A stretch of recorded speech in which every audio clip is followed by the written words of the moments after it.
Joe, the first of 3 and 4 nights, but after that, you got 2 games in 11 days. So what will you kind of use that as kind of a training camp kind of thing? How will you kind of take that post, that in-season period where you get some time off? Actually, I haven't thought about it, but it'd obviously just be a combination of balancing whatever we need. When you have time like that, you just kind of look at where you're at, what you need to get better at. There's always stuff that you put into a bucket, what you want to fix now, what you need to fix a little bit later, and what you need to fix long term. So just kind of go through that process there. But like you said, we got 3 and 4 night first, so there's stuff that we got to get better at, in the now.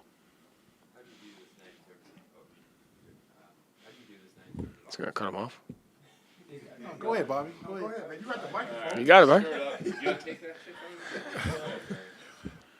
Joe, what's been the success of playing small? What's been the success? What have you done? Yeah, I mean, listen. There's data on both actual and expected data. There's positives and negatives to both. At the end of the day, you just have to do what gives you the best chance, whether it's one game and segments of the game.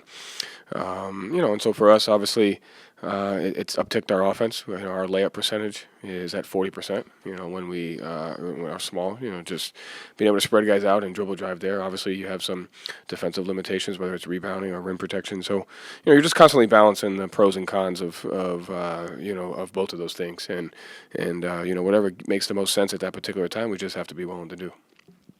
How do you view the opportunity tonight for other guys with Jaylen out? What could that potentially mean for some other players? At the end of the day, we have to stick to what gives us the best chance to win through the process. So, it's not about a guy coming out and doing. It's not his opportunity. It's a team opportunity for us to win. So, we got to do what's necessary to win. In the process of that, obviously, I think Washington's well coached. I think they do some unique things on the offensive end that kind of compromise our defense if we're not sharp in our discipline, and so we got to be ready for that. And offensively, they're physical. We have to be ready to execute. So it's nothing more than us having to do what we have to do to win. And what did his availability mean to you guys through the first 20? Like the fact that he has been available there every night for you, and what are some of the little things he's done this season that have given you guys stability, consistency? What has he given you in that? Yeah, I mean, it's been a strength of his and really our team since I've been here and even before. Is we just have competitive guys that want to play, and we're always talking about leadership. And there's different ways to be able to do that. One of the ways that he leads is just his presence, his competitive nature, but like you're saying, also his dependability. I think.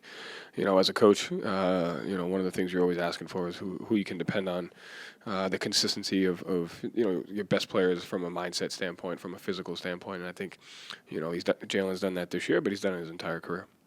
Do you expect the illness to linger for tomorrow night? I'm not a doctor. Sorry, I have no idea. So at training camp, you said that the offense was still kind of a work in progress. It was just a lot to learn. Now you guys are the 4th ranked offense by offensive rating. Do you see it as not obviously on a finished product, but how far do you feel like it's come over the last few weeks, and what is kind of you have to distill it? What's the reason for the offense being so effective? Yeah, I mean, listen, there's different ways for the offense to be effective. So I think you just you have to figure out with the roster that you have and the players that you have, how can you maximize. How can you maximize efficiency on your offense and what that looks like? It could be done in many different ways. And so I think at the end of the day, we just have to be able to do that. There's obviously room for improvement. We want to improve our shot quality as much as we can. We want to improve our free throw rate as much as we can. We want to improve our pace and continue to do that. But there's things that our team does, very well night in and night out that we have to continue to do those things while trying to get better in other areas. Joe, with coming off a big win and then with the Lakers coming in tomorrow, are you interested to see how you guys your players approach this game? I mean, not necessarily interested in how they approach the game, but how do we approach? We talked throughout the entire year of there's an identity that we want to play at, and throughout the season, this is the longest stretch that we've played to who we are as a team. And I think the test of that is can we keep that up? We're obviously there's going to be nights. It's not going to be a perfect season. There's going to be nights when we're not at our best. But at the end of the day, the regular season, you built to how long can we play the best version basketball of ourselves. And even in the Minnesota game, I thought we did a decent job of that. So, there's been a great stretch of us playing, who we know we can be from an identity standpoint. And we just have to continue to do that. Coach, what kind of growth have you seen in Keyshawn George since he came into the NBA? Yeah, his pick and roll reads are really good. His physicality, his ability to keep a guy on your hip and get downhill and pick and roll is really good. He's more aggressive in his shooting, but just his pick and roll pace and his presence on the offensive end, being able to make plays, he's gotten a lot better at that, and he's gotten a lot better as a player from that to this point.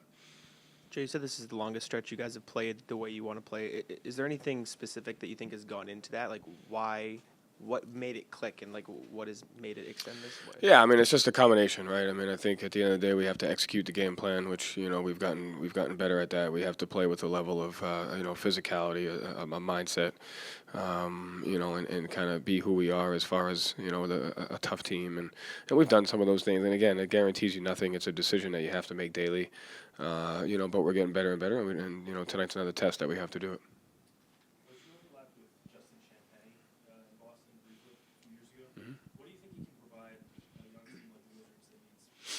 Yeah, I mean, you said it right there, toughness. Obviously, he has the ability to shoot the ball. One of the things he does really well is crash, especially in transition. He crashes and gets extra possessions off of their transition shots. They shoot the ball quickly, whether it's McCollum, whether it's Middleton, whether it's George, even Carrington, they shoot him. And, he does a great job of getting offensive rebounds in transition. So we got to do a great job knowing where he is throughout the entire game. And he's also the guy that kind of activates their off-ball, their cutting and pick and rolls, and so we got to have great communication in that.